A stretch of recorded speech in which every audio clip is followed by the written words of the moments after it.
Hola chicos, el día de hoy daremos un repaso por los temas de la unidad 1 y 2 de la educación comparada, desde el concepto hasta los organismos que la concentran. Bien, la educación comparada es una ciencia que estudia las diferentes prácticas de la educación. Esto quiere decir que compara los diferentes sistemas educativos de los diversos países en los cuales se brinda la educación. Tiene como objeto de estudio la pedagogía, que es el hacer la comparación entre las formas y las diversas técnicas de enseñanza que se utilizan dentro de la educación comparada.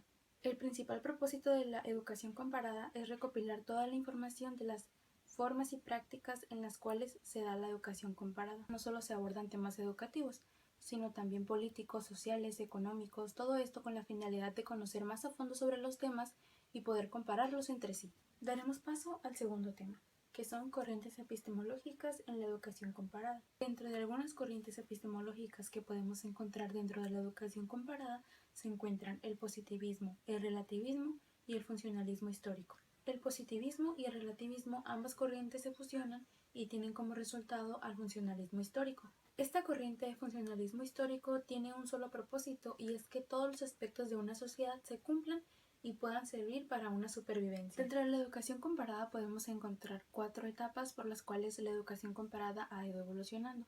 Se encuentra la etapa estructuralista, la etapa prospectiva, la etapa de los encuestadores y la etapa de las sistematizaciones teóricas.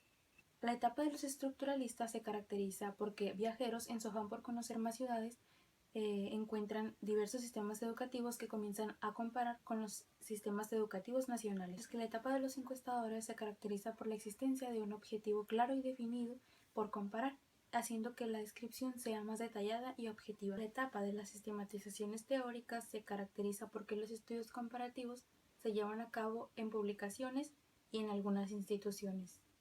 Finalmente, la etapa prospectiva es caracterizada porque la educación comparada se difunde como ciencia y entra a los planes de estudio de algunas universidades. Dentro de los fundamentos de la metodología comparativa, una comparación se puede realizar desde lo cuantitativo como lo cualitativo, pero en la educación comparada se enfoca más en el conocimiento de lo social y de lo cultural. Por ello, la comparación puede ser emitida desde cualquier punto de vista, desde la experiencia, de la teoría o la práctica. Para distinguir el análisis comparativo se encuentran 4 etapas: la descripción, la interpretación, la yuxtaposición y la comparación. En la descripción se debe tener un amplio conocimiento, ya que aquí se describe lo que se va a comparar. Por ejemplo, si se desea comparar un auto de una moto. En la interpretación se necesita revisar la información que se recabó anteriormente para llegar al punto de la yuxtaposición, que en este punto se revisa la información de manera más general y se clasifica para que sea más fácil el proceso. Finalmente, en la comparación se trata de analizar los resultados y extraer una conclusión de todas las etapas anteriores y así poder llegar a un resultado de la investigación final.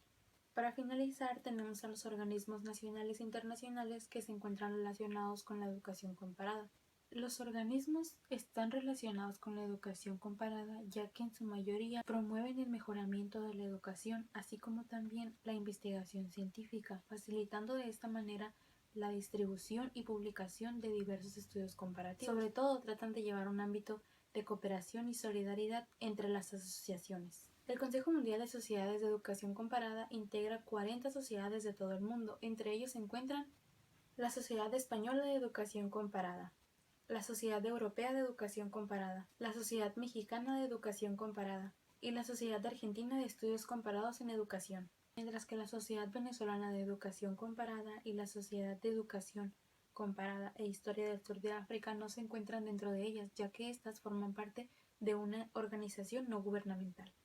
Y bueno, hasta aquí llega el repaso de la unidad 1 y 2 de educación comparada. Esperando que esto les sirva como un repaso, nos vemos en la próxima.